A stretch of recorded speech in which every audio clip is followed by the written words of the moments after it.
Today, let's go over some key techniques for generating spin on the ball. First and foremost, to create proper spin, your wrist must be completely relaxed. A common problem is that players have a tense, cocked wrist during the backswing, and they maintain that stiffness as they rotate into the shot. Even if you start your backswing with the racket head pointing sideways, by the point of contact, it will have turned to point upwards. You must ensure that your wrist remains relaxed throughout the backswing and before making contact with the ball. In your backswing, the racket head should point towards the floor. As you rotate forward, this wrist position must remain stable right up to the moment of contact.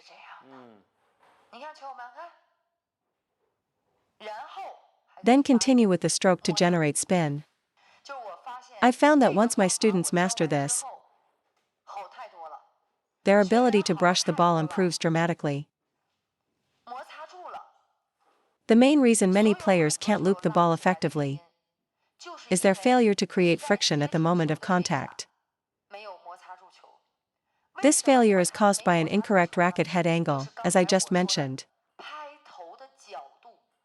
Using the banana flick as an example, you can only brush the ball if your racket head is pointing down towards the table.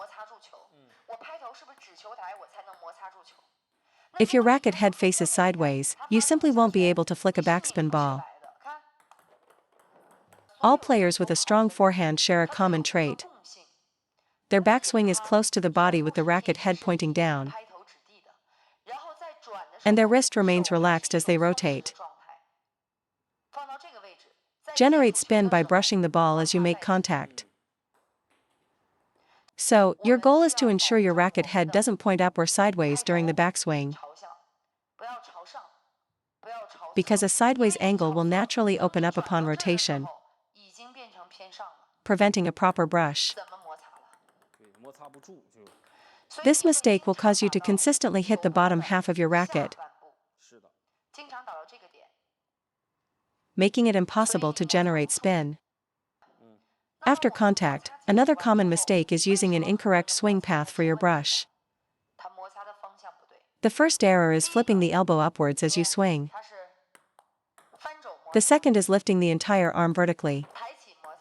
The third is swinging too far to the left. These are the reasons your brush is ineffective. You must focus on the correct angle of brushing. You might think brushing upward is correct,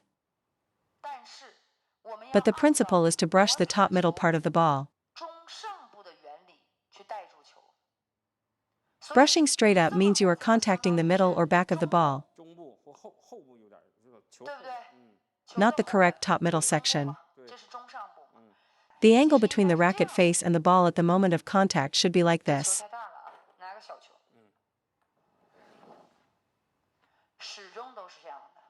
Your racket angle and wrist position should remain consistent in a single, smooth motion from low to high.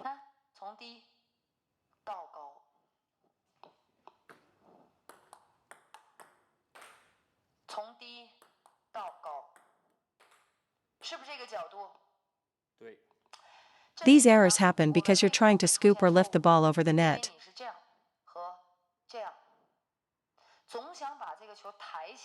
At a beginner level, scooping can handle most spins. But against faster, spinnier balls, this technique will fail and you won't be able to loop it. When I was a professional player, I would use a more open racket angle when looping backspin. Now, I close my racket angle to about the 1 o'clock or 1:30 position, as this allows me to generate both heavy spin and speed. You don't need to be that extreme, an angle between 1 o'clock and 2 o'clock is fine. Crucially, your racket face angle must remain absolutely stable from the backswing all the way through contact.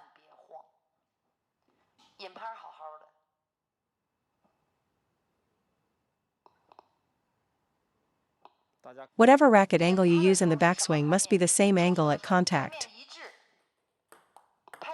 Try this, and you'll see a big improvement.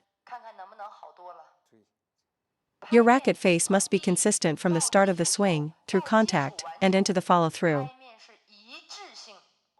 The overall direction of your brush is simple: swing forward against topspin, and forward and up against backspin. There are no other directions. The swing path is fixed, either forward or forward and upward. The direction of the brushing is also fixed. For example, against topspin, brush forward. Against backspin, brush forward and up. The reason you can't maintain a stable racket face is that you try to relax at contact, which causes the wrist to flip or snap unintentionally. Do not let your wrist flip. Your racket face must be incredibly stable during the brush. Forward for topspin, forward and up for backspin. It's that simple. Eliminate all extra, unnecessary movements. This will make your contact much more solid. The third point is to use your fingers.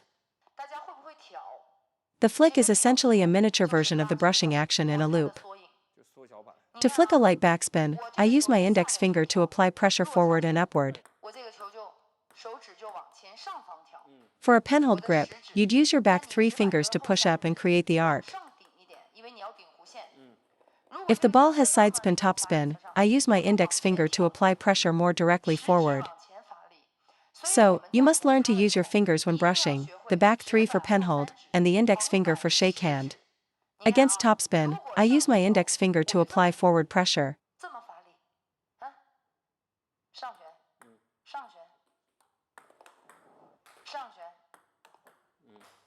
Against backspin, I apply pressure forward and upward. The principle is identical to a short ball flick. For penholders, you apply pressure forward and upward like this.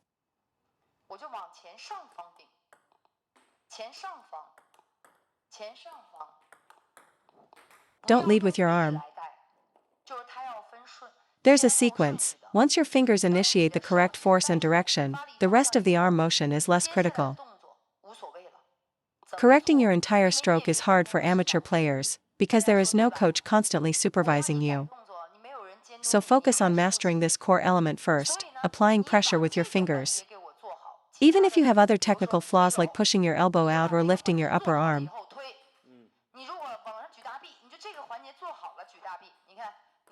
you can still loop the ball effectively if you get the finger action right first. If you don't want to change your whole stroke, don't. But you must get this core component right. You have to use your fingers to grip the ball during the brush. Learn to use your fingers to create friction, push forward against topspin, and forward and up against backspin, letting that action guide your racket face. Master this core element, and you can worry about the other parts of your stroke later. This is the most important part, it's your margin for error. Once you have this down, whether you fix the rest of your form is up to you. Some players want textbook technique, others just want to play for exercise. Regardless of your goal, you absolutely must master this core principle. I've found that using the fingers to apply that final bit of pressure is extremely effective. The index finger for shake hand, the back 3 for penhold. Look, even without using my body rotation, I can create a solid arc on the ball just by emphasizing the finger pressure. The arc that gets the ball over the net is created by your fingers guiding the racket face.